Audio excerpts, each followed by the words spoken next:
Hi friends, welcome back to my channel. Today special ఏమనుకుంటున్నారు? రవ్వ పులిహోర మరియు పిండి పులిహోర అని కూడా అంటారండి. దీనికోసం ముందుగా ఒక ప్యాన్ పెట్టుకొని 2 గ్లాసెస్ వాటర్ వేసుకోండి.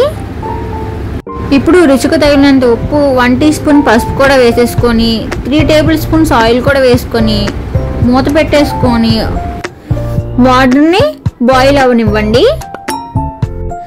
ఇలా వాటర్ మరుగుతున్నప్పుడు 1 గ్లాసు వరినొక్క కూడా వేసుకొని మరొకసారి కలిపేసుకోండి.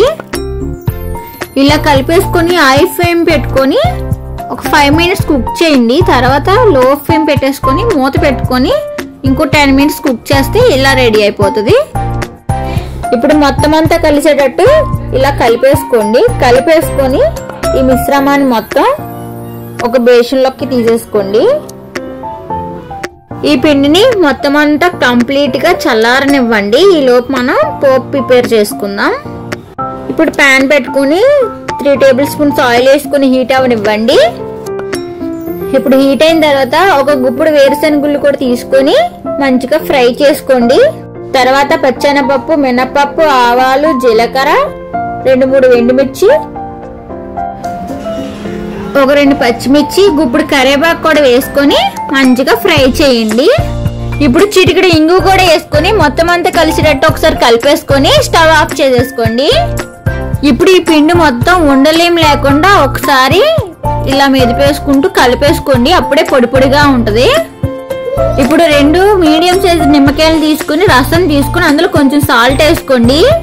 మనం నిందాక ఆల్రెడీ పిండి ఉడకబెట్టుకునేటప్పుడు వేసుకున్నాం కదండి, చూసుకొని వేసుకొని కలుపుకోండి.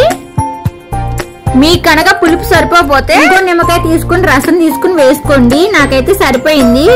ఇప్పుడు వేయించి పెట్టుకున్న పోపు కూడా ఇందులో వేసేసుకొని మొత్తం అంతా కలిసేటట్టు ఒకసారి కలిపేసుకోండి. చూసారండి ఎంత అందంగా ఉందో. ఈ రెసిపీని మనం దేవుడి దగ్గర ప్రసాదం కింద పెట్టుకోవచ్చు, మరియు బ్రేక్ఫాస్ట్ గా కూడా తినొచ్చండి. అంతేనండి, ఎంతో సింపుల్ గా ఉండే రవ్వ పులిహోర ఇంకా పిండి పులిహోర అని కూడా అంటారండి. ఈ రెసిపీని చాలా ఈజీ ప్రాసెస్ లో సింపుల్ గా చేసేసుకోవచ్చు. ఇంకా ఇలాంటి మరిన్ని సింపుల్ రెసిపీస్ కోసం మా ఛానల్ ని ప్లీజ్ సబ్స్క్రైబ్ చేసుకోండి, లైక్ చేయండి, షేర్ చేయండి, కామెంట్ కూడా చేసేయండి. Bye friends.